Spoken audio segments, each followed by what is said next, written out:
S'il vous plaît, nous écoutons en silence notre collègue Monsieur Jean-Luc Laglaise qui a seul la parole.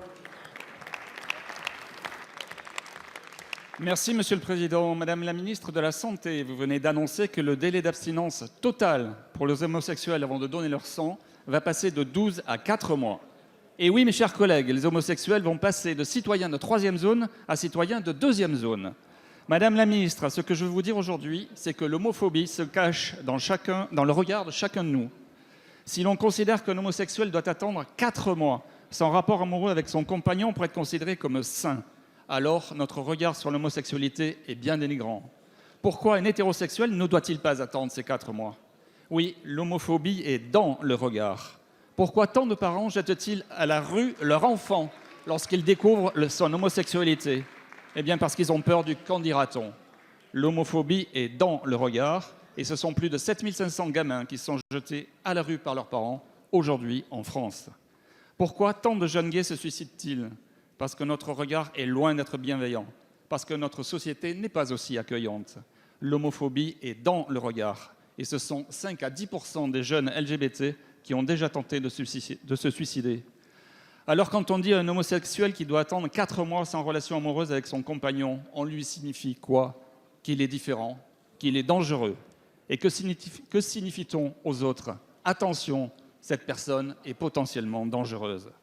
L'homophobie est dans le regard et ce sont presque 2000 actes homophobes en France l'an dernier. Alors Madame la Ministre, je vous propose juste une chose.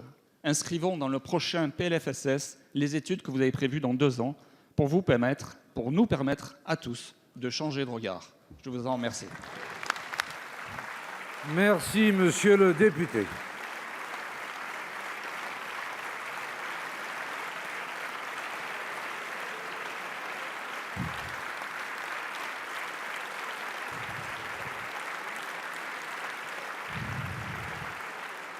La parole est à madame Agnès Buzyn, ministre des Solidarités et de la Santé. Merci, Monsieur le Président, Mesdames et Messieurs les députés, Monsieur le député Jean-Luc Laglaise. Vous me parlez d'homophobie et je vais vous parler de sécurité sanitaire et de don du sang. À l'issue de plusieurs mois de concertation, j'ai décidé, à compter du 1er février 2020, de modifier les critères de don du sang pour les hommes ayant des relations sexuelles avec des hommes en les passant de 12 mois à 4 mois d'abstinence.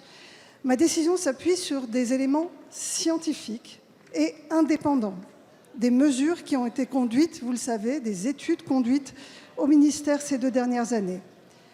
Toutes les associations ont pu s'exprimer et j'ai pris le temps d'écouter chacune d'entre elles. Les critères retenus permettent de faire évoluer les critères du don du sang sans aucunement modifier le niveau de risque résiduel théorique de transmission du VIH lors d'un don du sang. Cette décision constitue une étape importante pour améliorer l'acceptabilité sociale des critères d'exclusion, car il ne s'agit en aucun cas de discrimination. C'est une erreur d'analyse. Les critères du don du sang reposent sur une politique d'exclusion du don en fonction d'un niveau de risque individuel, et ces critères évoluent dans le temps. Mon devoir est de rassurer les bénéficiaires du don du sang, à qui nous devons qualité et sécurité. Car oui, nous ne le répéterons jamais assez, le don du sang n'est pas un droit, il n'a pas à répondre à une demande sociale de donneurs, mais doit répondre aux besoins et à la sécurité des receveurs. C'est cette logique et elle seule qui doit être préservée pour garantir la sécurité de notre système transfusionnel. Cela a été totalement compris par les associations de lutte contre les discriminations, y compris les plus militantes d'entre elles, qui ont communiqué à ce sujet et qui approuvent ma décision.